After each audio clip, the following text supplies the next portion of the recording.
से मना कर सकता है। चलिए ये 5 चीज़ें आपको यहाँ पे ध्यान देनी है। और रजिस्ट्रीकर्ता प्राधिकारी उस आवेदन को उस यान के रजिस्ट्रीकरण से इनकार किया जाता है और उसके रजिस्ट्रीकरण प्रमाण पत्र के नवीकरण के लिए आवेदन को नामंजूर किया गया है, ऐसे आदेश की एक प्रति ऐसे इनकार के मंजूरी के कारणों सहित देगा। तो एक प्रति आपको प्रोवाइड करा दी जाएगी, क्यों हम आपका रजिस्ट्रेशन नहीं कर रहे हैं, क्यों रिन्यूअल नहीं कर रहे हैं। 46, इसमें 46 पे IMP लगाइएगा। अब देखिए रजिस्ट्रेशन मैंने करवाया अपनी कार का, नई कार खरीदी है, डीलर ने रजिस्ट्रेशन करवा के मुझे दे दिया, मैं चला रहा हूँ बेहतर। अब मुझे जाना है, मान लीजिए ग्वालियर जाना है, इंदौर जाना है, दिल्ली जाना है, तो ऐसा है क्या कि मेरा रजिस्ट्रेशन सिर्फ MP में चलाने का होगा कि होल इंडिया में चलाने का होगा? तो आप अपनी गाड़ी कहाँ ले जा सकते हैं? आप तो बिल्कुल जाइए, हरिद्वार ले जाइए, 10 दिन रखे रहिए, कोई दिक्कत नहीं है।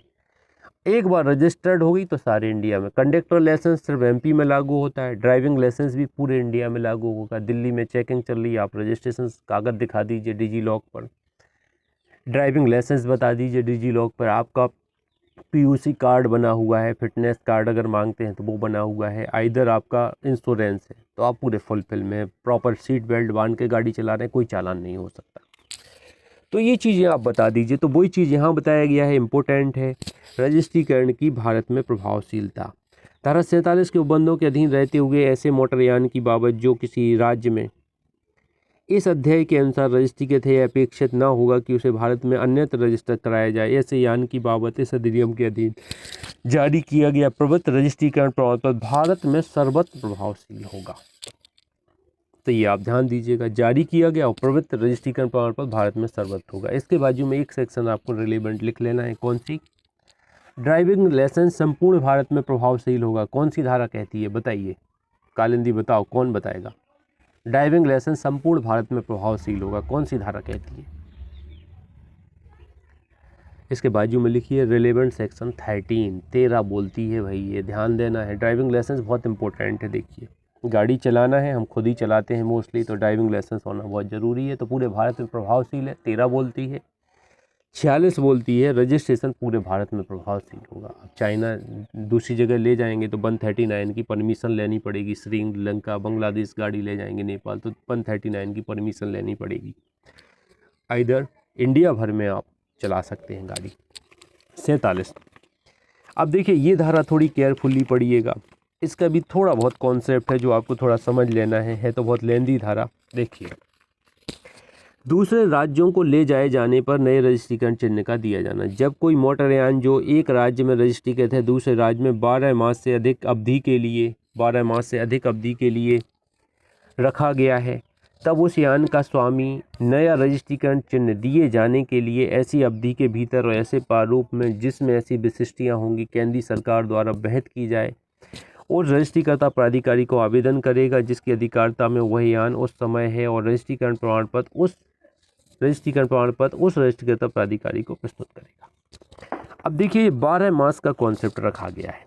जैसे हम मध्य प्रदेश के हैं, हम मध्य प्रदेश से उत्तर प्रदेश लखनऊ पहुंच गए, इंदौर से लखनऊ पहुंच गए, हम लखनऊ में अपने यान को कितने समय तक रख सकते हैं? जैसे मान लीजिए हम 2-4-10 महीने के लिए रख सकते हैं तो रख सकते हैं, लेकिन 12 महीने से अधिक समय के लिए, मैं 5 साल के लिए लखनऊ पहुंच गया हूं, अब मैं अपने यान को कितने समय तक के लिए रख सकता हूं? तो 12 महीने तक आप रख सकते हैं। उसके बाद आपको लोकल अथॉरिटी को सूचित करना पड़ेगा और वहां से रजिस्ट्रीकरण प्रमाण पत्र प्रस्तुत करना पड़ेगा आपको जो आपको मिला है। परंतु इस उपधारा के अधीन किसी आवेदन के साथ निम्नलिखित होगा, आपको 48 के अधीन आक्षेप न होने का प्रमाण पत्र, जिसको NOC बोलते हैं, NOC लेना पड़ेगा कि कोई NOC, कोई ऑब्जेक्शन नहीं है आपको यहाँ वाहन रखने में, चलाने में। उस दिशा में जहाँ ऐसा प्रमाण पत्र प्राप्त नहीं किया गया है वहाँ 48(2) के अधीन प्राप्त रसीद, तो या कोई रसीद हो वो भी चल जाएगी।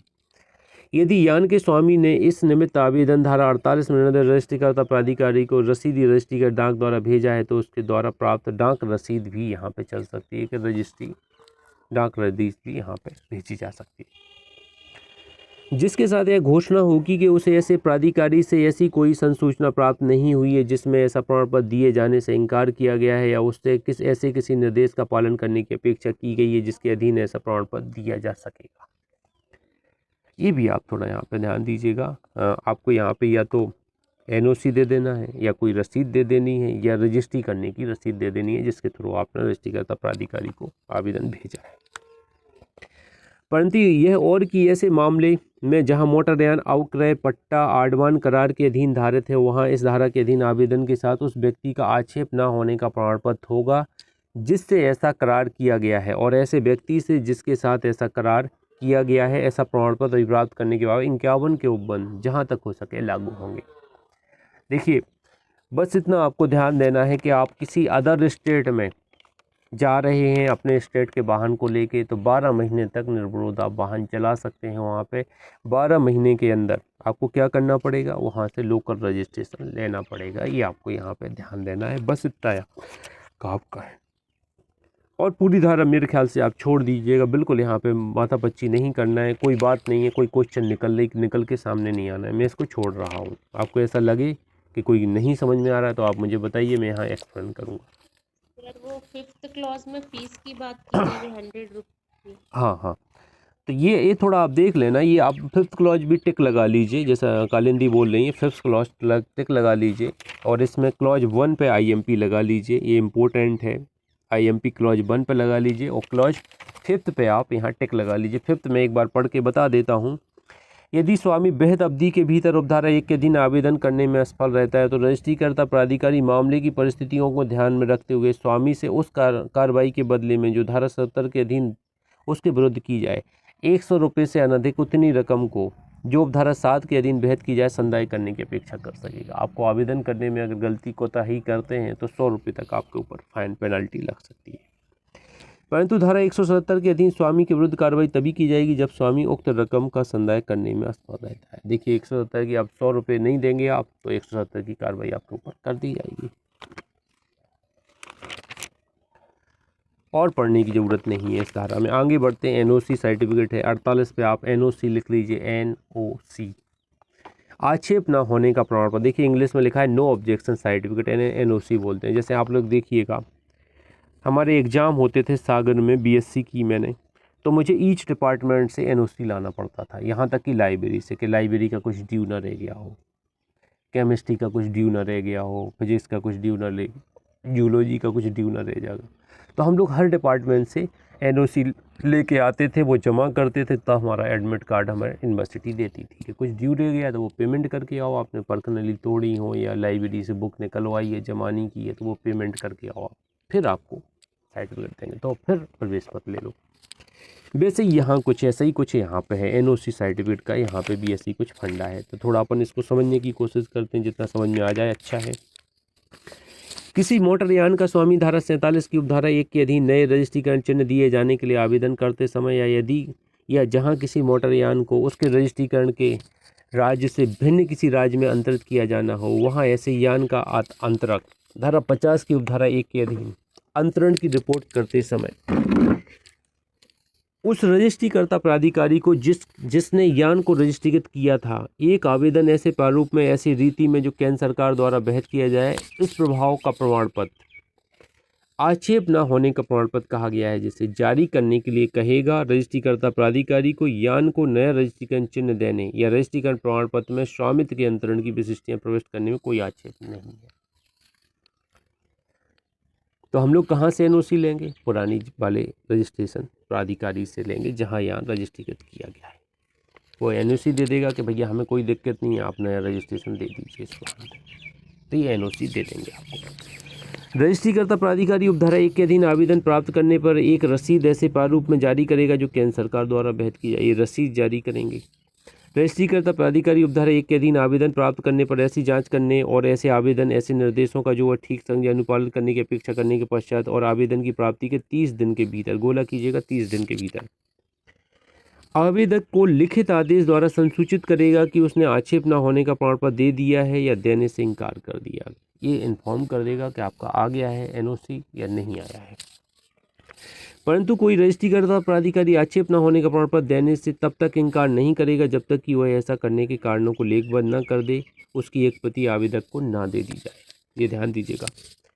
अब देखिए, ये सब क्लॉज 4 है, ये प्रिजम्पशन के बारे में बताती है हमें। क्या प्रिजम्पशन मानी जाएगी? देखिए, जहाँ उपधारा 3 में निर्दिष्ट 30 दिन की अवधि के भीतर रजिस्ट्रीकर्ता प्राधिकारी आक्षेप न होने का प्रमाण पत्र देने से इनकार नहीं करता है। देखो 30 दिन के अंदर एनओसी नहीं देता है वो, या आवेदन को इनकार की संसूचना नहीं देता है, वहाँ यह समझा जाएगा कि रजिस्ट्रीकर्ता प्राधिकारी ने आक्षेप न होने का प्रमाण पत्र दे दिया। आप इस तरह की बात आर्म्स एक्ट में पढ़ेंगे, वहाँ पे ही माना जाएगा कि पुलिस अधिकारी से कहा जाएगा कि हफ्ते दिन में या 10 दिन में आपको क्या करना है, एक रिपोर्ट देना है संबंधित व्यक्ति की जो आर्म्स लेने आया है हमारे यहाँ। संबंधित पुलिस थाना अधिकारी 1 हफ्ते के भीतर वो सूचित नहीं करता, जानकारी नहीं देता, तो यहाँ संबंधित अधिकारी जो एसडीएम लेवल का या डीएम लेवल का होता है वो क्या मानेगा कि इन्वेस्टर रिपोर्ट आ गई है, ग्रांट कर दिया। सूचना के अधिकार अधिनियम में भी अपन लोग पढ़ते हैं कि माना जाएगा कि फिर वो निःशुल्क सूचना दी जाएगी, इस तरह की बात वहाँ पे दी गई है, निर्धारित अवधि में नहीं देता है। तो ये माना जाएगा 30 दिन के अंतर्गत आपको एनओसी देना है। कहने का तात्पर्य है एनओसी कितने दिन के अंतर्गत हर हालत में देना है, 30 दिन के अंतर्गत देते हैं, और 30 दिन के अंदर आप एनओसी नहीं देते हैं या इनकार नहीं करते हैं तो ये माना जाएगा कि एनओसी ऑलरेडी आपने दे दिया है, सूचित नहीं किया है, एनओसी ग्रांट मान लिया जाएगा। आक्षेप न होने का प्रमाण पत्र देने या देने से इनकार करने के पूर्व रजिस्ट्रीकर्ता प्राधिकारी पुलिस से इस बात की लिखित रिपोर्ट प्राप्त करेगा कि संबंधित मोटरयान की चोरी के संबंध में किसी मामले की रिपोर्ट नहीं की गई है, किसी मामले की रिपोर्ट नहीं की गई, यह कोई मामला लंबित नहीं है, और यह सत्यापित करेगा कि क्या उस मोटरयान की बाबत सरकार को दे सभी रकमों का, जिसके अंतर्गत सड़क कर भी है, देखिए यहाँ गोला कीजिएगा, सड़क कर संदाय कर दिया गया है, और ऐसी अन्य बातों का विचार करेगा केंद्र सरकार द्वारा वहन की जाए। अब देखिए मेरा पुराना रोड टैक्स वगैरह मैं दे के आया हूँ कि नहीं दे के आया हूँ, हो सकता मेरा 10 साल के लिए रोड टैक्स हो, आगे रोड टैक्स ना दिया हो। जनरली तो वो रजिस्ट्रेशन पे सब जमा करवा लेते हैं। सरकार इतनी, आप बोलेंगे सरकार क्या है, हम आप ही सरकार हैं, लेकिन नेता लोग इतने ही बदमाश हैं आज के समय में। आप देखिए जिस हाईवे पे हम सड़क दौड़ाते हैं, जैसे मान लीजिए ये महोबा वाला खजुराहो हाईवे गया है झांसी के लिए, अब इस पे हम सड़क दौड़ाते हैं, देखो टोल टैक्स लगा रखे हैं, इतनी कमाई कर लेता टोल टैक्स, उसकी वो लगती है, बोली लगती है, टेंडर डलते हैं, टेंडर दीजिए आप पैसे दे दीजिए, वो एक स्क्वायर फीट के हिसाब से भी कमाई कर लेते हैं। वो 10 साल तक वसूलेंगे पैसे, जितने बाहर निकलेंगे, जितने बाहर निकालोगे उतने बार पैसे लगेंगे। कितनी कमाई है बताओ, वहीं का वहीं। अब जनता से लिए जनता ही को दे दिया, सब कुछ वहीं का वहीं। मान लीजिए मैंने आपसे कहा मैं आपको एक कार फ्री दूंगा और किस्त में आपसे ही ले रहा हूँ, हायर परचेज वाला जैसा सिस्टम है ना, कितना बेकार सिस्टम है या अच्छा सिस्टम है कि आप कार हमसे ले लो, एजेंसी हम कार प्रोवाइड करा रहे हैं आपको, 1 रुपये नहीं चाहिए, आप किस्त देते रहो, जिस दिन फाइनल किस्त दे दोगे उस दिन कार आपके नाम कर दी जाएगी, वरना अगर किस्त नहीं दे पाओगे तो वो कार ले लेंगे हम, किराया समझ लेंगे आपकी किस्तों को। ये हायर परचेज का कॉन्सेप्ट है। अब इस तरह की बातें यहाँ पे आ रही हैं तो थोड़ा यहाँ पे ध्यान दीजिएगा। एनओसी क्यों लेना चाहते, मैंने आपको पहले भी बताया, जैसे लाइब्रेरी में एनओसी हम क्यों लेना चाहते कि लाइब्रेरी वाला एनओसी दे देगा तो वो देख लेगा कि इनके नाम से जो दर्ज है हमारे यहाँ एक कंडिका, उसमें कोई किताब इशू है या कोई किताब इन्होंने ऐसी तो नहीं कि वापस ना की हो, तो उसका पेमेंट हम इनसे ले लें। या ज़्यादा दिन आपने फ्री टाइम से ज़्यादा दिन किताब ले ली है तो उसका पेमेंट जितना बनता है वो जमा करवा लें इनसे। इसलिए हम एनओसी लेते हैं यहाँ पे, यही चीज़ यहाँ पे देखा जाता है। बकाया ड्यू रह गया तो वो ले लो और एनओसी दे दो, भैया आप तो वहाँ रजिस्ट्रेशन करा लो।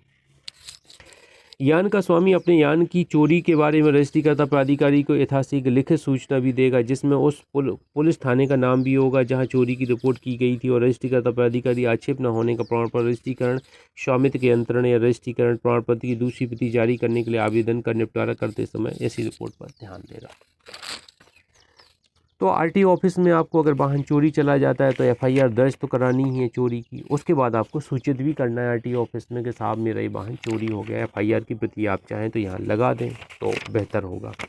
आगे बढ़ते हैं, सेक्शन 49 पे आ जाते हैं रजिस्ट्रेशन। ये पूरा टॉपिक अपन को फिनिश करना है, जुड़े रहिएगा। पर्याप्त धाराएँ हैं इसमें, 62, 64 और 65 तक धाराएं। कुछ धाराएं अपन को लाइटली पढ़ना है। देखिए, निवास स्थान या कारोबार के स्थान का परिवर्तन। अब देखिए मेरी गाड़ी का रजिस्ट्रेशन है इंदौर का, अब मैं यहाँ पे छतरपुर में रह रहा हूँ, मेरी 2 व्हीलर है।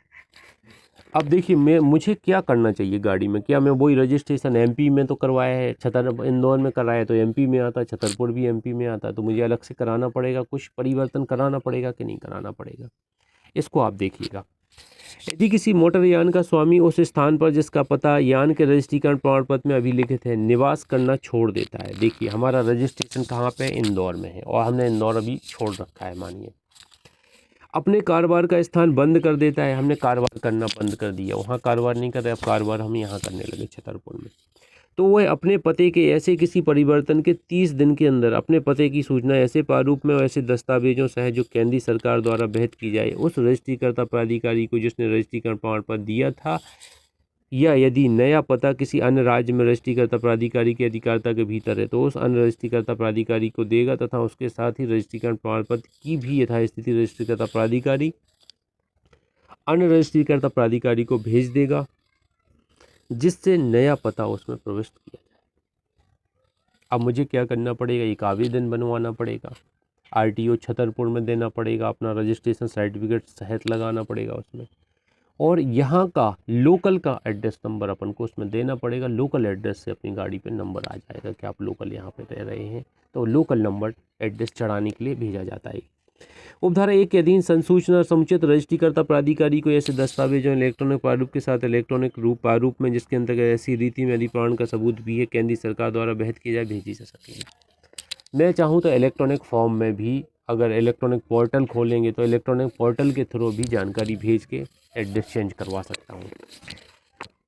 अब देखिए यहाँ पे, यदि मोटर यान का स्वामी संबद्ध रजिस्ट्रीकर्ता प्राधिकारी को अपने नए पते की सूचना उपधारा 1 में निर्धारित अवधि के भीतर देने में असफल रहता है तो रजिस्ट्रीकर्ता प्राधिकारी मामले की परिस्थिति को ध्यान में रखते हुए स्वामी को उस कार्रवाई के बदले में 177 के अधीन उसके विरुद्ध 500 रुपये से अनधिक उतनी रकम का जो उपधारा 4 के अधीन वहत की जाए संदाय करने की अपेक्षा कर सकेगा।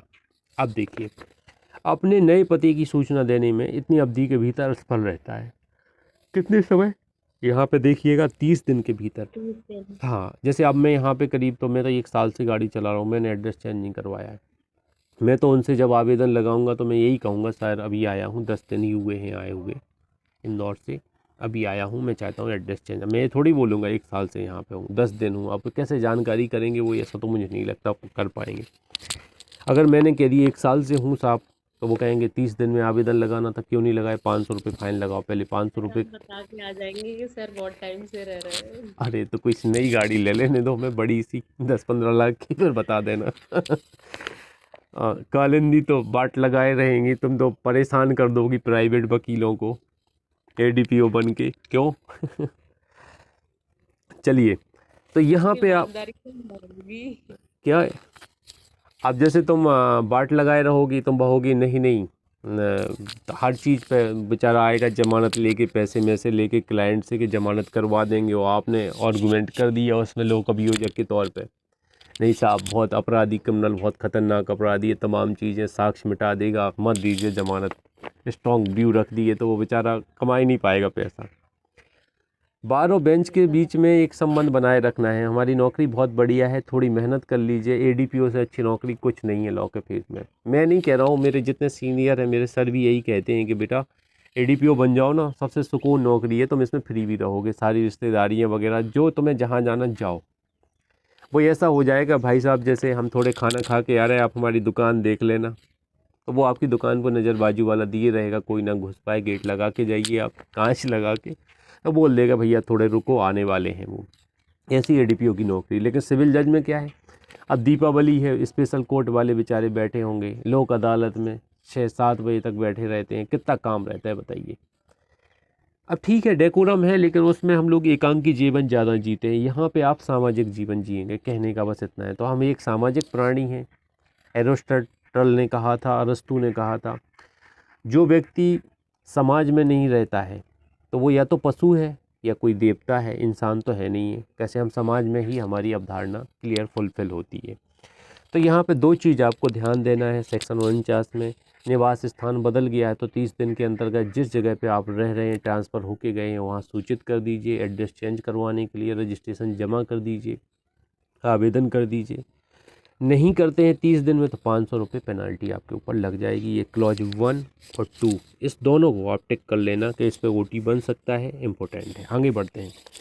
परंतु धारा 170 के अधीन स्वामी के विरुद्ध कार्रवाई तभी की जाएगी जब उक्त रकम का संदाय करने में असफल रहता है। अब ये 170 की कार्रवाई तब होगी जब रकम का संदाय नहीं। 170 में क्या है, बिल्कुल नहीं अभी ध्यान देना है, अपन पेनल्टी पढ़ेंगे वहीं पढ़ लेंगे। धारा दंड, धारा दंड, ऐसे पेनल्टी पढ़ना है, मार्जिनल नोट दंड, बस अंदर कुछ नहीं पढ़ना है आपको। तीसरा, जहाँ किसी व्यक्ति ने उपधारा 2 के अधीन रकम का संदाय कर दिया है वहाँ उसके विरुद्ध एक शर्त के अधीन कार्रवाई नहीं की जाएगी। ये लिखने की क्या ज़रूरत है, अपन खुद जानते हैं। तो चौथा, उपधारा 2 के प्रयोजनों के लिए राज्य सरकार अपने नए पते की सूचना देने में हुए विलंब की अवधि को ध्यान में रखते हुए भिन्न भिन्न रकमें वहन कर सकेगी। भिन्न भिन्न रकमें राज्य सरकार यहाँ पे वहन कर सकेगी। 5, उपधारा 1 के अधीन सूचना की प्राप्ति पर रजिस्ट्रीकर्ता प्राधिकारी ऐसा सत्यापन करने के पश्चात जो वह ठीक समझे नए पते को रजिस्ट्रीकरण प्रमाण पत्र में प्रविष्ट कराएगा, एंट्री करवा देगा नए पते को, मतलब वहाँ से वो इरेज करवा देगा, नया पता डाल देगा। मूल रजिस्टर पड़ता प्राधिकारी से भेद रजिस्ट्री का प्राधिकारी जो ऐसी प्रविष्टि करता है परिवर्तित पदे की संसूचना मूल रजिस्ट्री करता प्राधिकारी को प्राधित करेगा। मतलब हम छतरपुर से भी ये ट्रांसफ़र करवा सकते हैं, हमें वहाँ इंदौर जाने की ज़रूरत नहीं है, ये कहने का है। अब ये छतरपुर वाला करेगा, इंदौर भेज देगा, साहब इस पते पे आ गई ये गाड़ी, तो वो वहाँ पे भी अपने ऑफलाइन डॉक्यूमेंट में एंट्री कर देंगे, ऑनलाइन तो ये कर ही देंगे। सब क्लॉज 7 ये इंपॉर्टेंट है, इस पर IMP लगाइएगा। उपधारा 1 की कोई बात इस दशा में लागू नहीं होगी जब रजिस्ट्रीकर्ता प्रमाण पत्र में अभिलिखित पते में परिवर्तन ऐसी अस्थायी अनुपस्थिति के कारण हुआ है जिसकी अवधि 6 माह से अधिक होनी आवश्यक नहीं है, जब मोटरयान का रजिस्ट्रीकरण प्रमाण पत्र में अभिलिखित पते पर न तो उपयोग किया जाता है न वहाँ से हटाया जाता है। अब देखिए 6 माह के लिए आप वाहन लेके आते हैं, 6 माह के लिए वाहन लेके आते हैं, यहाँ पे क्या लिखा है, उपधारा 1 की कोई बात उस दशा में लागू नहीं होगी, मतलब यहाँ पे सूचना देना जरूरी नहीं है 30 दिन के भीतर, जब रजिस्ट्रीकर्ता प्रमाण पत्र में अभिलिखित पते में परिवर्तन ऐसी अस्थायी अनुपस्थिति के कारण हुआ है जिसकी अवधि 6 माह से अधिक होनी आवश्यक नहीं है। 6 महीने के लिए हम छतरपुर आए हैं। हाँ कहीं भी जाएगा तो उसके लिए मतलब चेंज ऑफ एड्रेस करवाने की ज़रूरत है। हाँ 6 महीने के लिए आप विचरण कर सकते हैं अपनी गाड़ी को लेके, कहीं भी रहिए 6 महीने, आप पे ऑब्जेक्शन नहीं लगाया जाएगा कि मतलब 6 महीने तक का आपका पर्पज़ है यहाँ रुकने का, 6 महीने बाद वापस चले जाएंगे बैक टू पवेलियन, तो यहाँ पे आपको यहाँ पे पते को चेंज कराने की आवश्यकता नहीं है, ये ध्यान दीजिएगा, इम्पोर्टेंट है। स्वामित्व का अंतरण, अब देखिए गाड़ियाँ बेची जाती हैं, खरीदी जाती हैं, उसमें क्या व्यवस्थाएं हैं उसके बारे में ये बताती है सेक्शन 50। देखिए इसके बाद, जब इस अध्याय के अधीन रजिस्ट्री के किसी मोटरयान का स्वामित्व अंतरित किया जाता है, स्वामित्व ओनरशिप अंतरित की गई, मैं मालिक हूँ गाड़ी का, कार है मान लीजिए मेरी, कार का मालिक मैं हूँ, अब आप खरीदना चाहते हैं, सेकंड ओनर आप बनना चाहते हैं उस कार के, मैं आपको बेच रहा हूँ, स्वामित्व अंतरण कर रहा हूँ, जैसे हम 165 पढ़ते हैं ना लैंड लॉ में, वैसी बात यहाँ पे हो रही है। अंतरक, एक होता अंतरक होता है, एक अंतरती होती है, जिसके पास प्रॉपर्टी होती वो अंतरक कहलाता है, जिसको प्रॉपर्टी भेजी जाती है ट्रांसफरेरी बोला जाता है, अंतरती कहा जाता है उसको। उसी राज्य के भीतर रजिस्ट्रीकृत यान की दशा में, गोला कीजिए पूरी लाइन, उसी राज्य के भीतर रजिस्ट्रीकृत यान की दशा में, मतलब हम मध्य प्रदेश के हैं, आप भी मध्य प्रदेश के हैं, हम आपको गाड़ी बेच रहे हैं, अंतराय के 14 दिन के भीतर, कितने दिन के भीतर, गोला कीजिए 14 दिन के भीतर अंतरण के तथ्य की रिपोर्ट ऐसे प्रारूप में ऐसे दस्तावेजों शायद ऐसी रीति में केंद्र सरकार द्वारा वहन की जाए, रजिस्ट्री करता प्राधिकारी को देगा जिसकी अधिकारिता के भीतर वह अंतरण किया जाने वाला है, उसकी उसी समय उक्त रिपोर्ट की एक प्रति अंतरती को भेजेगा। आपको सूचित करना है 14 दिन के भीतर, किसको, जहाँ पे आप ट्रांसफ़र, जैसे आपने गाड़ी बेच दी है तो आपको परिवर्तन कराना पड़ेगा ना, रजिस्ट्रेशन क्या होगा, नए मालिक के नाम से रिनोवल होगा, तो वो आपको सूचित करना पड़ेगा 14 दिन के भीतर रजिस्ट्री करता प्राधिकारी को। किसके भीतर, जिसकी अधिकारिता के भीतर वो अंतरण किए जाने वाला है। मान लीजिए आप यहाँ पे हैं, मैं इंदौर से हूँ, आप देवास से हैं, तो देवास के RTO को भेजना पड़ेगा आपको 14 दिन के भीतर। कैसे, वहीं तो आप गाड़ी ले जाना चाहते हैं तो वहीं रजिस्ट्रेशन कराइए ना जहाँ आप रह रहे हैं, तो कॉमन सेंस है। दूसरा, राज्य के बाहर रजिस्ट्री के त्यान की दशा में, गोला कीजिए राज्य के बाहर रजिस्ट्री के त्यान। अब आप कहाँ के हैं, मान लीजिए झांसी के हैं, तो हम इंदौर के हैं, इंदौर से आप कार लेके आ रहे हैं, झांसी ले जाना चाहते हैं रजिस्ट्रेशन करा के, झांसी में रहते हैं। अंतरण के 45 दिन के भीतर, गोला कीजिए अंतरण के 45 दिन के भीतर, वहाँ 14 दिन था, यहाँ 45 दिन है। उपखंड 1 में निर्देश रजिस्ट्री करता प्राधिकारी को धारा 48 के अधीन प्राप्त आक्षेप न होने का प्रमाण पत्र भेजेगा, NOC भेजना पड़ेगा आपको। ऐसे मामले में जहां ऐसा प्रमाण पत्र प्राप्त नहीं किया गया है, धारा 48(2) के अधीन प्राप्त रसीद भेजना पड़ेगा। और वही चीज़ें यहाँ लिखी हैं, 48 में निर्देश रजिस्ट्री का प्राधिकारी को इस निमित्त आवेदन रसीदी रजिस्ट्री डाक द्वारा भेजा गया है तो अंतरक द्वारा प्राप्त डाक रसीद भेजनी पड़ेगी, डाक रसीद भी आपको यहाँ पर भेजनी पड़ेगी। जिसके साथ यह घोषणा होगी कि उसे ऐसे प्राधिकारी से कोई संसूचना प्राप्त नहीं हुई है जिसमें ऐसा प्रमाण पत्र दिए जाने से इनकार किया गया है या ऐसे किसी निर्देश का पालन करने की उससे अपेक्षा की गई है उससे जिसके अधीन ऐसा प्रमाण पत्र दिया जा सकेगा। तो ये भी आप थोड़ा यहाँ पे ध्यान दीजिएगा। बी, अंतर्ती उस अंतरण की रिपोर्ट अंतरण के 30 दिन के अंदर उस रजिस्ट्रीकर्ता प्राधिकारी को देगा जिसके अधिकारता के भीतर यथास्थिति उसका निवास स्थान, कारोबार स्थान या अन्य समानता रखा जाता है, और रजिस्ट्रीकृत प्रमाण पत्र बेहद फीस या उसके अंतर्गत रिपोर्ट की प्राप्ति के प्रति रजिस्ट्रीकर्ता प्राधिकारी को भेजेगा जिससे स्वामित्व के अंतरण की विशेषता रजिस्ट्रीकृत प्रमाण पत्र में प्रविष्ट की जा सके। 30 दिन के अंतर्गत संबंधित जानकारी जिसको गाड़ी बेची गई है वो भेजेगा। अपने डॉक्यूमेंट भेजना पड़ेगा, आपको सारी चीज़ें जो मांगा जाए वो आपको 30 दिन के अंदर भेजेंगे। किसको भेजना पड़ेगा? अंतर्ती को भेजना पड़ेगा। जहां उस व्यक्ति की जिसके नाम से मोटरयान का रजिस्ट्रीकृत है मृत्यु हो जाती है, मर गया है, मान लीजिए किसी के दादा के नाम पे जमीन गाड़ी थी, वो मर गया है, अब बच्चे आ गए हैं तो मृत्यु हो गई है, रजिस्ट्रीकृत जिसके नाम थी गाड़ी उसकी मृत्यु हो गई है। मोटरयान सरकार द्वारा या उसकी ओर से की गई किसी सार्वजनिक नीलामी में क्रय या अर्जित किया गया है। अब देखिए नीलामी में क्रय या अर्जित करते हैं हम लोग यान, कोई जब्त यान होते हैं, अपराध से संबंधित यान, मान लीजिए कोई अफीम पकड़ी गई है उसमें पकड़ा गया यान है, कोई अन्य तरीके का यान है, उसको नीलाम में आपने अर्जित किया है, मतलब आपने खरीद लिया है। वह यान के कब्जे को उत्तराधिकार में प्राप्त करने वाला व्यक्ति यथास्थिति वह व्यक्ति जिसने मोटरयान क्रय अर्जित किया है अपने नाम में यान के स्वामित्व का अंतरण कराने का प्रयोजन के लिए रजिस्ट्रीकर्ता प्राधिकारी को अधिकारता में उसका निवास स्थान, कारोबार का स्थान जहां यान सामान्यतः रखा जाता है ऐसी रीति में ऐसी बेहद फीस के साथ अवधि के भीतर केंद्र सरकार बेहद आवेदन कर सकेगा। LR आवेदन कर सकेंगे कि साहब हमारा नाम चढ़ा दो। जिसने परचेज किया है तो वो कहाँ आवेदन करेगा? जहाँ वो निवास करता है, कारोबार करता है, जहाँ बाहर रखा जाना है। तीनों चीज़ें हो सकती, तीन में से कोई भी चीज़ होती है तो वहाँ पे आप आवेदन कर देंगे केंद्र सरकार को, मतलब रजिस्ट्रीकर्ता प्राधिकारी करेंगे बेहतर रीति में जो केंद्र सरकार ने बनाया है फीस देने के बाद। यदि अंतरण के अंतर्गत रजिस्ट्रीकर्ता प्राधिकारी को अंतरण के तथ्य की रिपोर्ट तथा स्थिति खंड 1 के काखा में वर्णित अवधि के भीतर करने में असफल रहता है। अब देखिए काखा में क्या है, 14 दिन, 45 दिन, और खा में 30 दिन के भीतर करने में असफल रहता है। यदि वह व्यक्ति जिससे उपधारा 2 के अधीन आवेदन करने की अपेक्षा की जाती है जिससे इस धारा में इसके पश्चात अन्य व्यक्ति कहा गया है बेहद अवधि के भीतर ऐसा आवेदन करने में असफल रहता है तो रजिस्ट्रीकर्ता प्राधिकारी मामले की परिस्थितियों को ध्यान में रखते हुए यथास्थिति अंतर के अंतर्ती या अन्य व्यक्ति से ऐसी कार्रवाई के बदले में जो धारा 170 के अधीन उसके विरुद्ध की जाए 100 रुपये से अधिक की रकम उपधारा 5 के अधीन बेहतरीन संदाय करने की अपेक्षा कर देगा। अभी आप ध्यान दीजिएगा, आप अगर फॉल्ट करते हैं 14 दिन के अंतर्गत रजिस्ट्रेशन नहीं कराते हैं, 45 दिन के अंदर अदर स्टेट में रजिस्ट्रेशन नहीं कराते हैं, 30 दिन के अंतर्गत आप अंतर्ती डॉक्यूमेंट प्रस्तुत नहीं करता है तो 100 रुपये पेनल्टी लगने की बात यहाँ पे की गई। परंतु धारा 170 के अधीन कोई कार्रवाई यथास्थिति अंतर के अंतर्ती या अन्य व्यक्ति के विरुद्ध वहाँ की जाएगी जहाँ वह उक्त रकम का संदाय करने में असफल रहता है। अगर रकम का संदाय नहीं करता तो 170 की कार्रवाई की जाएगी, मतलब 100 रुपये अगर पेनाल्टी नहीं देते तो 170 के अंतर्गत आपको जेल भी भेजी जा सकती है, अन्य कार्रवाई हो सकती है। तो यहाँ पे थोड़ा एक बार अपन 170 पढ़ के देख लेते हैं जिससे अपने माइंड में बिल्कुल सही ग्रोथ जाने लगे कि आखिर है क्या 170 में। अपराधों के दंड के लिए साधारण उपबंध दिए गए। प्रथम दोष सिद्धि पे 500 रुपये जुर्माना है और पश्चातवर्ती दोष सिद्धि पे 1500 रुपये जुर्माना है। नियम विनियम अधिसूचना के अकॉर्डिंग उल्लंघन करेगा तो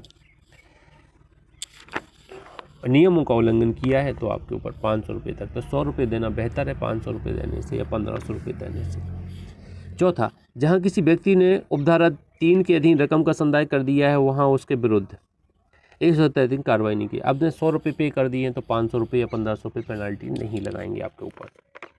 पाँचवा, उपधारा 3 के प्रयोजनों के लिए राज्य सरकार मोटरयान के स्वामित्व के अंतरण के तथ्य की रिपोर्ट देने में अंतर के अंतर्ती या उपधारा 2 के अधीन आवेदन करने में अन्य व्यक्ति की ओर से किए गए विलंब की अवधि को ध्यान में रखते हुए भिन्न भिन्न रकमें भेद कर सकेगी, भिन्न भिन्न रकमें यहाँ पर डिसाइड कर सकेगी राज्य सरकार। उपधारा 1 के अधीन रिपोर्ट की या उपधारा 2 के अधीन आवेदन की प्राप्ति पर रजिस्ट्रीकर्ता प्राधिकारी स्वामित्व अंतरण को रजिस्ट्रीकरण प्रमाण पत्र में प्रविष्ट करा सकेगा। अब ये एंट्री कर देगा स्वामित्व अंतरण को, ए मालक था बी हो गया, बी के नाम गाड़ी कर देगा। रजिस्ट्रीकर्ता प्राधिकारी जो ऐसी कोई प्रविष्टि करता है स्वामित्व के अंतरण की संसूचना अंतरक को यदि वह मूल प्राधिकारी नहीं है तो मूल रजिस्ट्रीकर्ता प्राधिकारी को देंगे। अब मान लीजिए छतरपुर वाले ने अंतरण किया है तो इंदौर वाले को सूचित कर देंगे कि इस गाड़ी अब विक्रम के नाम नहीं है, ये बी के नाम पहुंच गई है गाड़ी, ये वहाँ पे सूचित कर देंगे मूल को। अब देखिए अगला कॉन्सेप्ट है अवक्रय करार आदि के अधीन मोटरयान के बारे में विशेष उपबंध। मैंने अवक्रय करार अभी हायर परचेज मैंने आपको भी बता दिया है, बहुत अच्छा विकल्प है। बेचारे जिनके पास पैसे नहीं है, वो गाड़ी खरीदना चाहते हैं, टैक्सी के तौर पे चलाना चाहते हैं या खुद अपने निजी उपयोग के लिए चलाना चाहते हैं, तो हायर परचेज उनके लिए एक अच्छा विकल्प है कि हायर परचेज के थ्रू पैसा ना दे के या कुछ डाउन पेमेंट दे के आप गाड़ी ले सकते हैं। जो एक्चुअली रियल मालिक तो ओनर ही रहता है, आप सप्लीमेंट्री मालिक रहते हैं। जिस दिन फाइनल किस्त दे दी जाती है तो आप रियल ओनर आप हो जाते हैं। इसमें अगर दिक्कत आएगी तो आप बताइएगा, फिर मैं आपको एक्सप्लेन करूंगा इसके दंड के बारे में पढ़ाते समय। अवक्रय करार आदि के अधीन मोटरयान के बारे में विशेष उपबंध। अब इसको थोड़ा केयरफुली सुनिएगा, कुछ चीज़ें आपके दिमाग में बैठना चाहिए। मतलब आप एक चीज़ ध्यान दीजिएगा, जैसे मेरे दादाजी ने मुझे एक कहानी सुनाई थी रानी लक्ष्मीबाई के बारे में, तो मैंने उनकी कहानी सुनी और कहानी सुनने के बाद मैंने वही कहानी सम्राट को सुनाई अपने बच्चे को। तो मैंने थोड़ा मॉडिफाई करके या उससे कुछ समरी टाइप की बहुत सारी चीज़ें जितनी उन्होंने ऑथेंटिक जीवन में आदर्श टाइप की बातें थी वो मैंने कुछ चीज़ें भूल गया मैं, तो मैंने अपने स्तर से सुनाई। तो बस एक्ट वैसे ही है कि हमें कोशिश करना है, जब आप पढ़ने बैठें तो कोशिश कीजिएगा कि मैं किसी को अगर मुझसे कोई बोले कि मुझे आपको पढ़ाना है तो मैं उसको पढ़ा ले जाऊंगा, बता दूंगा। अगर ऐसे पढ़ रहे हैं तो ठीक है। अगर आपने बस ये देखा कि 3 घंटे पढ़ा, 6 घंटे पढ़ा, तो वो पढ़ाई नहीं कहलाती। पढ़ाई क्वालिटी की पढ़ाई होना चाहिए। एक बार पढ़िए ड्राइविंग लाइसेंस क्या है, पूरी धाराएं पढ़िए, बंद कर दीजिए, पलट के रख दीजिए, सोचिए धाराएं, सेक्शन 3 क्या कहती, 4 क्या कहती, 5 क्या कहती, 28 क्या कहती। कंडक्टर लाइसेंस पढ़िए, फिर रख दीजिए पलट के, फिर सोचिए। रजिस्ट्रेशन पढ़िए, पूरी धाराएं पढ़ लीजिए, फिर सोचिए, फिर ओटी लगाइए। तो उसमें क्या होगा, आपका कॉन्सेप्ट दिमाग में तैरने लगेगा।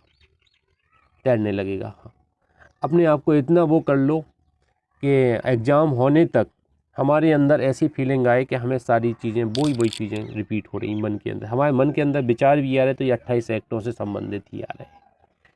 तो ऐसा आप थोड़ा ध्यान दीजिएगा। और बेहतर है कि एक जीएस की किताब उठाते हैं आप, साथ में लॉ पढ़िए।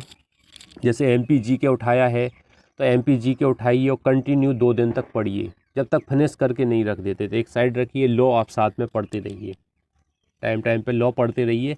फिर उठाइए आप कंप्यूटर परीक्षा मंथन, पूरा पढ़िए 2 दिन में, उसको रखिए एक साइड। फिर उठाइए आप करंट अफेयर, जो भी करंट अफेयर पत्रिका है 2 दिन में पूरी पढ़िए, बिल्कुल एक साइड से लास्ट तक पढ़ते जाना है, कितना ही टाइम लगे। साथ साथ में गैप देते जाना है, बीच बीच में लॉ भी पढ़ते रहो आप। तो लॉ में जीएस नहीं आना चाहिए, ये तो आप एक्स्ट्रा मेहनत करते रहो।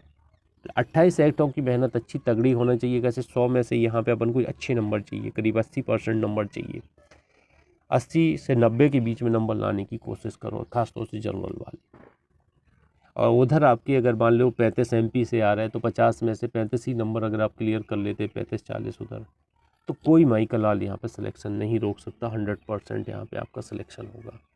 वरना फिर हमें इंटरव्यू में दिक्कत रहेगी। क्वालिफाई तो हो जाएंगे हम, थोड़े कम आएंगे तो इंटरव्यू में ये लगेगा काश 10 नंबर और आ जाते ज़्यादा, इंटरव्यू में इतने ज़्यादा मिल जाए तो क्लियर हो जाए, तो फिर ये डाउट होने लगेगा। तो आप थोड़ा ऐसा कीजिए, इसको ध्यान से सुनिए और जिन जिन पॉइंटों पे ओटी बनता है वो सारे पॉइंट जैसे मैंने अभी पढ़ा दिया आपको। अब आज का आपका असाइनमेंट ये है कि जहाँ तक मैंने पढ़ाया है, जब आप फ्री हो तो उतने सारे आपको ओटी लगाना है, उन टॉपिकों के संबंध में ओटी आपको लगाने हैं। चलिए आगे बढ़ते हैं, आगे बढ़ते हैं अवक्रय करार आदि के बारे में। देखिए, हाँ ऋचा बताओ जल्दी। मैं पूछ रही थी सर, इसमें मैंने सुना है कि 1% लाना कंपलसरी है हर कित, पेपर में। कितने लाना? नॉर्मल परसेंटेज है, उतना आप कवर कर लेंगे, इतना तो आ जाएगा।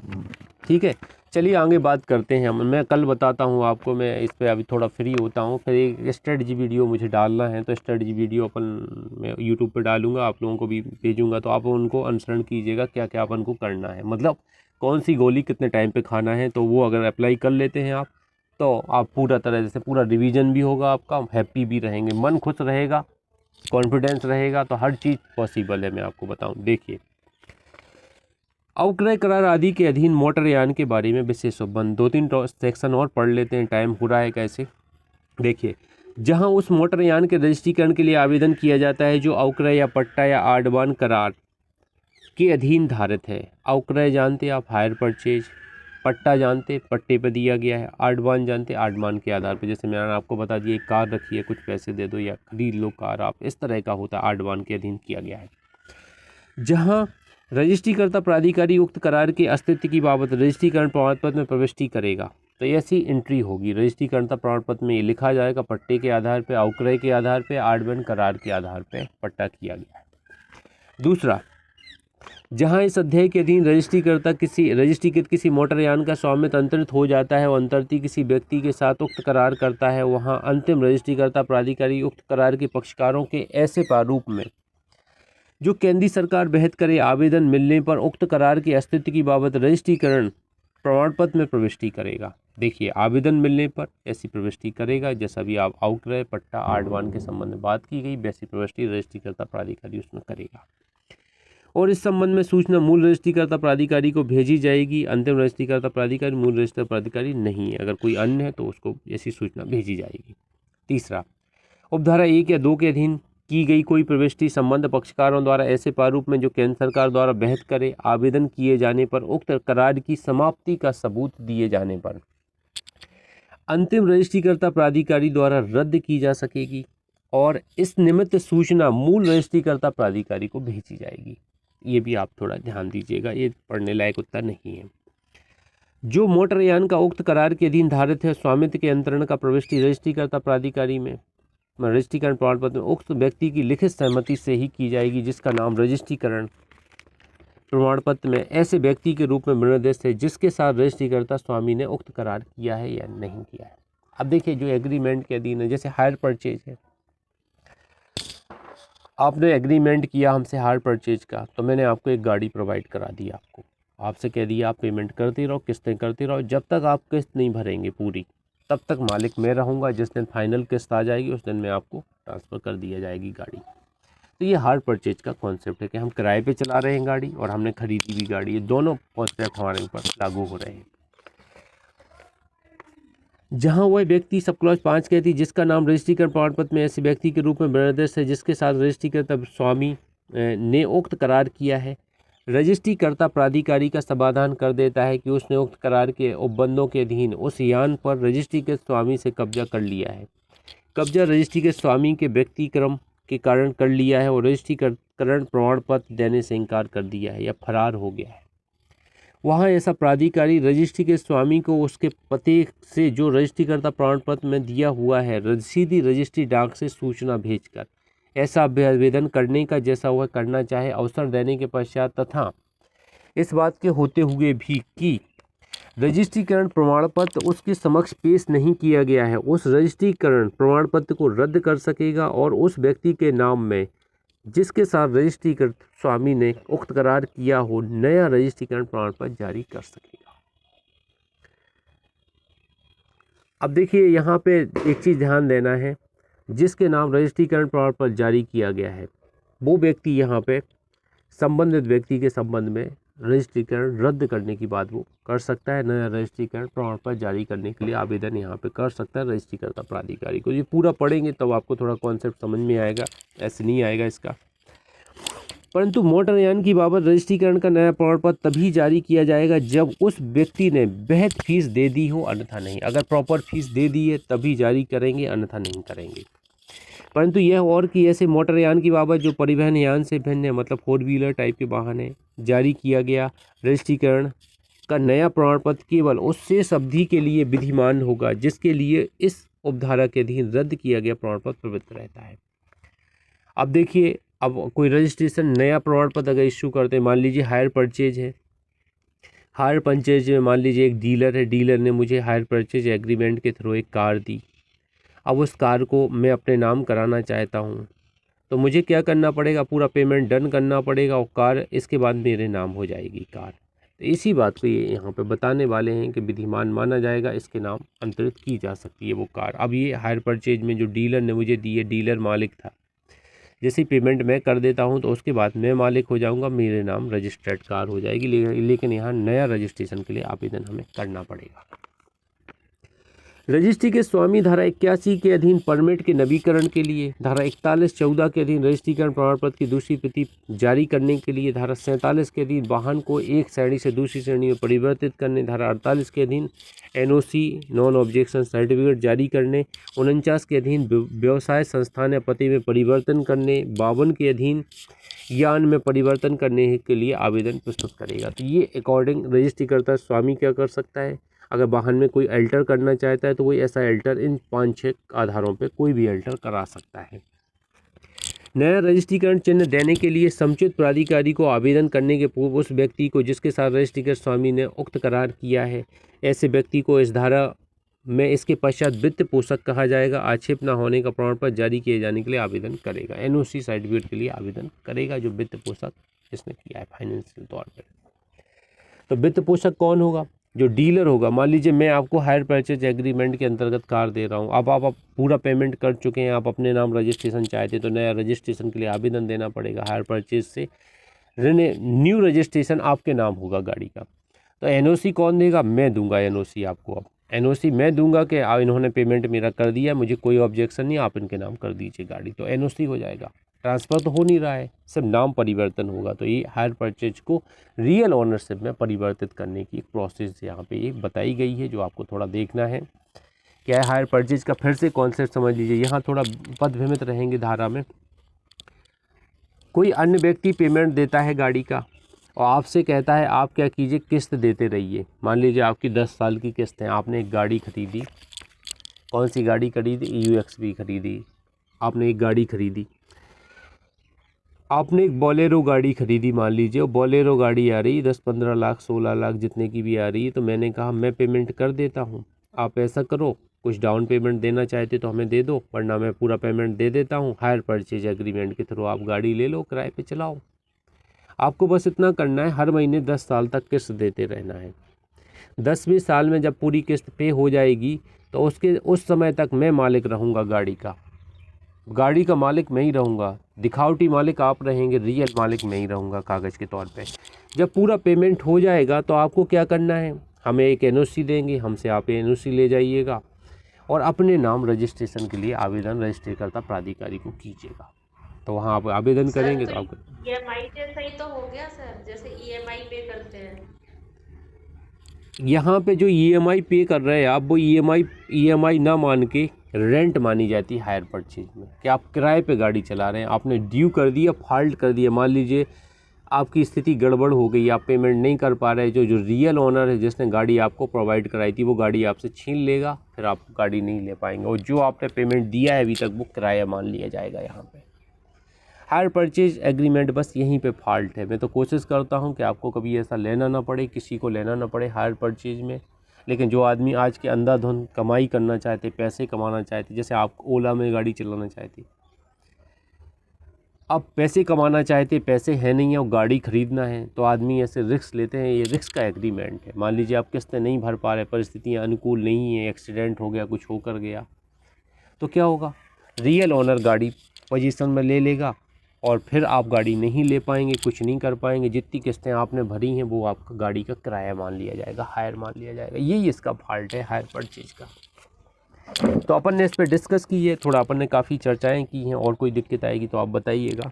तो यहाँ पे अपनी बात हो जाती है, स्पष्टीकरण आप यहाँ पे छोड़ दीजिएगा। यहाँ पे आते सब क्लॉज 7 में, उपधारा 6 के दिन आवेदन की प्राप्ति से 7 दिन के भीतर वित्त पोषक मतलब रियल ओनर जो पैसा कर रहा है पेमेंट, आवेदन किए गए प्रमाण पत्र को जारी कर सकेगा, मतलब एनओसी जारी कर सकेगा। ऐसे कारणों से जारी करने से इनकार कर सकेगा जो लेखबद्ध किए जाएंगे, आवेदक को सूचित किए जाएंगे, और जहां वित्त पोषक उक्त 7 दिन के भीतर प्रमाण पत्र जारी करने में असफल रहता है, वो आवेदक को प्रमाण पत्र जारी किए जाने से इनकार करने के कारणों को संशोधित करने में असफल रहता है, जहाँ प्रमाण पत्र को आवेदन वित्त पोषक जारी किया गया समझा जाएगा।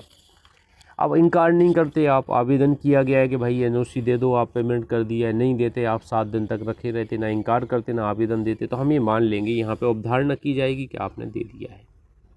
क्या माना जाएगा कि आपने आवेदन ग्रांट कर दिया, एनओसी आपका मान लिया जाएगा कि 7 दिन तक नहीं दिया है, ना नो किया है, ना यस किया है, तो ये माना जाएगा कि अवधारणा कर ली जाएगी कि आवेदन मिल चुका है, एनओसी मिल चुका है।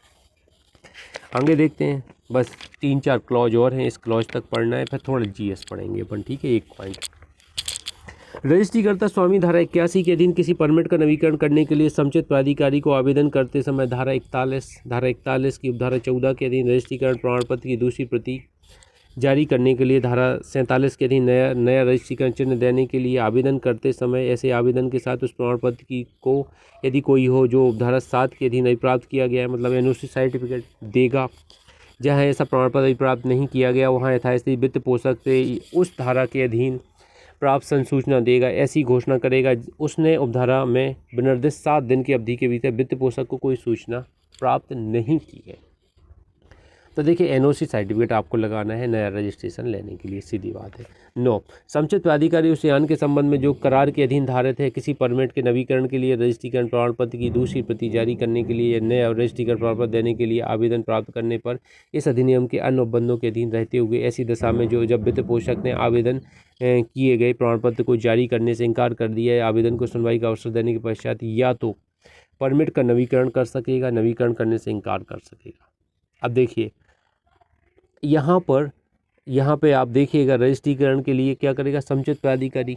मान लीजिए उस गाड़ी पे परमिट भी है, तो आप चाहते गाड़ी मेरे नाम हो रही तो परमिट भी मेरे नाम कर दो, तो रिनोवल किया जा सकता परमिट को भी, नवीकरण कर सकेगा, रिनोवल कर सकेगा परमिट को, या इनकार कर सकेगा, दूसरी प्रति जारी कर सकेगा, नया रजिस्ट्री चिन्ह दे सकेगा, इनकार कर सकेगा। तो सारे पावर होंगे समुचित प्राधिकारी को। जैसे अपील प्राधिकारी होता है ना, मैंने कहा अपील प्राधिकारी और रिवीजन प्राधिकारी जितने होते हैं वो क्या होते हैं, अपने आप में राजा होते हैं, वो कुछ भी कर सकते हैं। जो आपने निर्णय दिया है मैंने उसी को स्वीकार कर लिया, बिल्कुल सही निर्णय दिया है, मैंने ड्राई कर दिया, बाइज्जत बरी कर दिया, मैं कुछ भी कर सकता हूँ। अपील प्राधिकारी और क्या होता रिवीजन प्राधिकारी। वैसे यहाँ पे है समुचित प्राधिकारी, अब वो जैसा उसको रीजनेबल लगेगा वो वैसा करेगा। ज़्यादातर नया रजिस्ट्रेशन दे देते हैं, नहीं करते। 10वां निम्नलिखित के संबंध में रजिस्ट्रीकरण प्रमाण पत्र में कोई प्रविष्टि करने वाला रजिस्ट्रीकर्ता प्राधिकारी वित्त पोषक को रसीदी रजिस्ट्री डाक द्वारा यह संसूचित करेगा कि ऐसी प्रविष्टि कर दी गई है। अब पुराने वाले को सूचित कर देंगे भाई नए व्यक्ति के नाम हमने एंट्री कर दी है, नए व्यक्ति के नाम गाड़ी कर दी है। मोटरयान का अवक्रय पट्टा या आडमान करार अर्थात प्रविष्टि और रद्दकरण, मोटरयान के रजिस्ट्रीकरण स्वामित्व के अंतरण का अभिलेख, मोटरयान का कोई परिवर्तन, मोटरयान के रजिस्ट्री का निलंबन रद्दकरण या पते में परिवर्तन, ये सब वहाँ पे सूचित कर देगा वित्त पोषक को ये सूचित कर देगा, मूल स्वामी को सूचित कर देगा। रजिस्ट्रीकरण प्राधिकारी नए यान का रजिस्ट्रीकरण करते समय या रजिस्ट्रीकरण प्रमाण पत्र की दूसरी प्रति या आक्षेप न होने का प्रमाण पत्र या रजिस्ट्रीकरण का अस्थायी प्रमाण पत्र जारी करते समय या ठीक हालत में होने का प्रमाण पत्र जारी करते समय, उसका नवीकरण करते समय या परमिट में किसी अन्य मोटरयान से संबंधित प्रविष्टि को स्थापित करते समय ऐसे संव्यवहार की सूचना वित्त पोषक को देगा। अब जो भी एंट्री करेगा तो देखो पहले वाले स्वामी को अपन सूचित कर देंगे सारी जानकारी के साथ, मैंने ऐसा कर दिया है, आपको कोई ऑब्जेक्शन तो नहीं है तो आप बता दीजिए। तो ऐसा कर देंगे जिससे क्या फेयर हो जाएगा काम, कि अब रजिस्ट्रेशन बी के नाम हो गया, ए के नाम नहीं रह गया है। रजिस्ट्रीकर्ता प्राधिकारी जहां वह मूल रजिस्ट्रीकर्ता प्राधिकारी नहीं है या उपधारा 2 के अधीन प्रविष्ट करते समय, उपधारा 3 के अधीन उक्त प्रविष्टि का रद्द करते समय, उपधारा 5 के अधीन नया रजिस्ट्रीकरण प्रमाण पत्र जारी करते समय उसकी संसूचना मूल रजिस्ट्रीकर्ता प्राधिकारी को देगा। अभी देखिएगा जैसे मान लीजिए इंदौर मैंने आरटीओ में रजिस्टर्ड कराया था, तो वहाँ छतरपुर आरटीओ सूचित करेगा कि भैया ये हायर परचेज एग्रीमेंट मैंने रियल स्वामी के नाम कर दिया गया है, सेकंड पर्सन के नाम, और इसकी सूचित मैंने मूल स्वामी वित्त पोषक को दे दी है, और आप भी इसको एंट्री करके इसके नाम ऑफ रजिस्ट्री माने कि ये गाड़ी का वाहन इसके नाम। ऑनलाइन तो ये कर ही देते हैं, वहाँ डॉक्यूमेंटेशन के लिए मेरे ख्याल से ईमेल वगैरह या स्कैन करके भेजते हैं, ऐसा कुछ प्रोसीजर ये रहती है। अब देखिए मोटरयान में कुछ परिवर्तन करना चाहते, निलंबन करने चाहते, तो मैं यहाँ पे आगे पढ़ाने में सक्षम हूँ, लेकिन आप बोर हो जाएंगे ज़्यादा पढ़ेंगे तो। अपन इस पर कल डिस्कस करेंगे, अभी 2 घंटे पढ़ते रहेंगे, आपको ऐसा लगेगा कल और पढ़ लेते हैं, दीपावली की छुट्टी कर देंगे, ठीक है। हमारे पास टाइम कम है, उल्टी गिनती शुरू हो गई है, मैं चाहता हूँ 4-5 दिन में आप लोगों को पर्सनल दूँ, 1 तारीख के पहले अपन को क्लास ख़त्म करना है, इसलिए कैसे 5 दिन आप बिल्कुल फ्री पढ़ के पढ़िए। जहाँ भी आपको दिक्कत आएगी तो आप हमसे ग्रुप डिस्कशन कर सकते हैं, फ़ोन लगाइए, व्हाट्सअप कीजिए, सर ये समझ में नहीं आ रहा, मैं आपको फ़ोन पे भी कन्वे कर सकता हूँ। कोई एक्ट ऐसा लगेगा तो अपन ज़्यादा टाइम नहीं, 5 दिन तो आपको पूरा रिवीजन करना है, पूरा टाइम टेबल बनाना है, और आज से मतलब आप दीपावली मना लीजिए, 2-3 दिन और आप कट जाने दीजिए। इसके बाद पर डे शाम को आपको सोने के पहले अगले दिन का असाइनमेंट तैयार करना है, एक टाइम टेबल बनाना है अगले दिन का, उसको फॉलो करना है। और रात होते होते जब सोने लगें तो वो टाइम टेबल फाड़ के फेंक देना है, उसकी जगह नया टाइम टेबल बनाना है। 30 दिन तक आपको टाइम टेबल ही बनाते रहना है और बिल्कुल नहीं सोचना है हमने कितना कवर किया कितना कवर नहीं किया, ये आपको थोड़ा यहाँ पे ध्यान देना है। तो उससे क्या होगा, सारी चीज़ें आपकी कवर हो जाएंगी। अभी हम यहाँ पे अपना ये क्लास रोक रहे हैं, MPGK पे आ जाते हैं हम।